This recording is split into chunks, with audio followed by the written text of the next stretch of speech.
আসসালামু আলাইকুম। আপনারা কেমন আছেন? অবশ্যই ভালো আছেন, আমরাও ভালো আছি। তা আজকের যে ওয়েদারটা আপনারা অবশ্যই বুঝতে পারতেছেন যে কী করা যায়। তা আমি আজকের ব্লগটা আমি 11টার দিকেই স্টার্ট করলাম, কারণ আমি সকাল পর্যন্ত অনেক কাজ করছি, সেটা শেয়ার করতে পারিনি। ভাবতেছি আজকে দুপুরে কি খাই।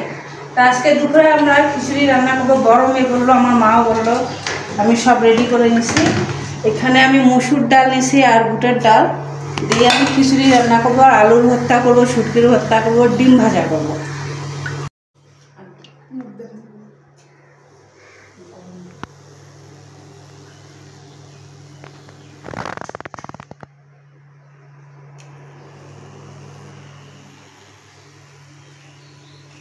আমি এক এক করে সব কিছু দেবো। আমি চালটা ভাজে নিব না, যেহেতু ভাতের চাল, সব একবারে মাখায় উঠায় দেবো রান্নাটা।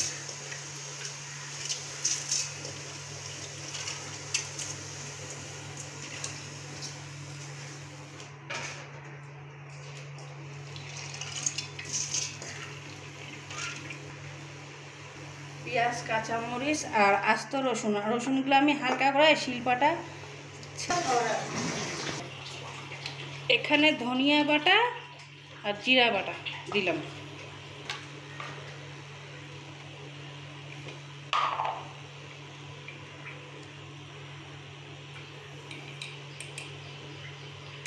আজকে আবার আমি আমের আচার করবো। ওই দিন দেখাইছি আপনাদেরকে কুচা আমের আচার, আজকে করবো আচার টক।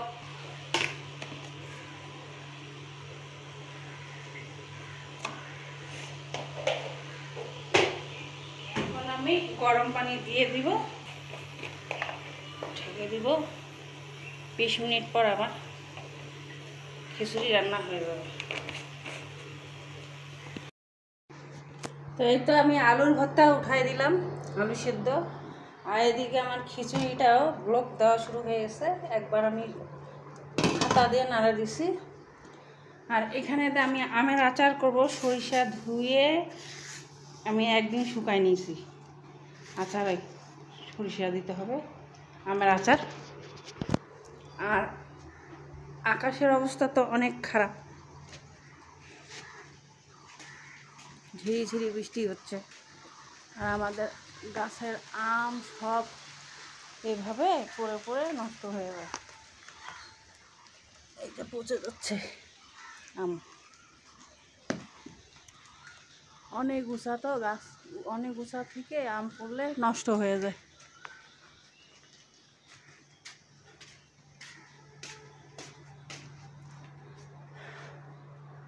তো আমাদের ঘর গিলাতে লাইট জ্বালানো দরকার। আকাশের অবস্থা খারাপ হলে সব ঘর অন্ধকার, লাইট না জ্বালাইলে সব অন্ধকার। এই জন্য আমাদেরকে সবসময় লাইট জ্বালায় রাখতে হয়। আর ছোটো মেয়ে তো চলে গেছে স্কুলে।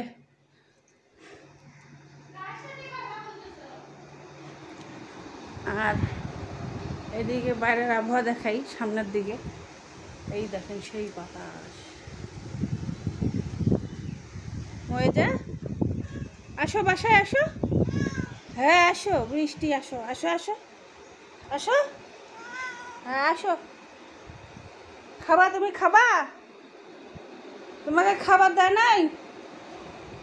তোমার বাটি নাও, বাটি ধুতে হবে, আসো। হ্যাঁ বাটিটা নাও তো। এই যে ওর বাটিটা নোংরা, ধুয়ে দিতে হবে। খাইতে চাচ্ছে, দেখছেন তো আপনারা। আমাদের ময়জাকে একবার ডাক দিলেই চলে আসে। ময়জা, এই দেখো খাবার, এই তো ময়জার খাবার মাছ দিয়ে মাখে দিলাম। আসো আসো আসো, এখন ওকে খাইতে দিব, ও খাবে পেট ভরে। খাওয়া হলেই শুয়ে থাকবে, যেহেতু আজকে বৃষ্টি পড়তেছে, ওর জন্য ও বাইরে যাবে না। শুনো, এদিকে দেখো, খাওয়া দাওয়া হলে সোফার উপর শুয়ে থাকবা। এখন আর কোনো কথা শুনবে না, যেহেতু খাওয়ার মধ্যে ব্যস্ত। এখন ও কাউকে দাম দিবে না, মূল্যায়ন করবে না কথার কারো। এই তো খাওয়া দাওয়ার পরে আমরা দুপুরের পরে আসলাম, এখন বাজে বিকেল 3টা। তা আমি এই যে টক ঝাল মিষ্টি তো না, টক ঝাল আচারটাতে করব। সেই কি কি আচারের মশলা লাগবে আমি রেডি করে নিছি। এটা হচ্ছে পাঁচফোড়ন,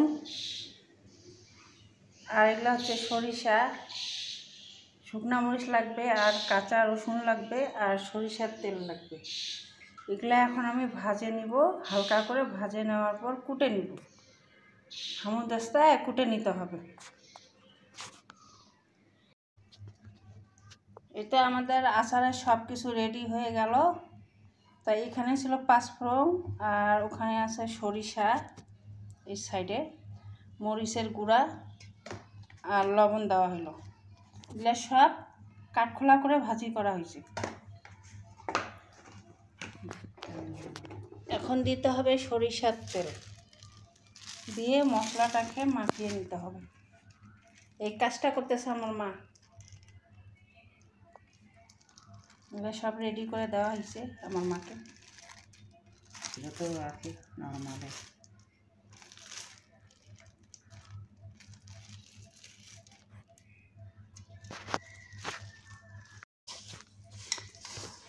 আমার মা এগুলা তেল দিয়ে এখন মশলাগুলো মাখায় নিচ্ছে।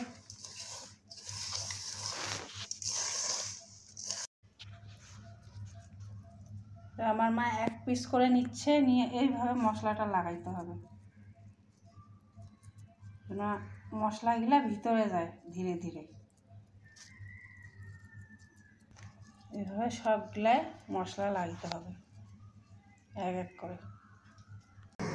এটা আচারের মশলা লাগানো শেষ। এভাবে আমার মা সাজায় নিচ্ছে বয়মে।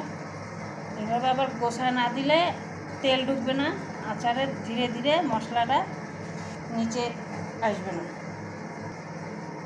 তা আমার মায়ের হাতের আচার আপনাদেরকে কেমন লাগছে অবশ্যই শেয়ার করে জানাবেন যে আচারটা কেমন লাগবে খাইতে, টেস্টি হবে কি। আমার তো দেখে মনে হচ্ছে ভালোই টেস্টি হবে, কারণ আমাদের ঘরে গ্রান উঠে গেছে। এখন আমার মা সরষের তেল দিয়ে দিবে আচারগুলোর মধ্যে।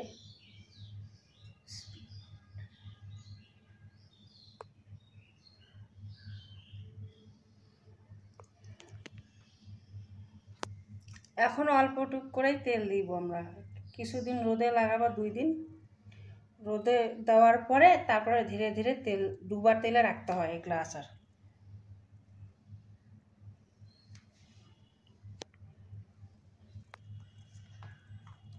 তা আমাদের এক বয়মের জায়গা হয় নাই, লাস্টে আর একটা বয়ম আনতে হইলো।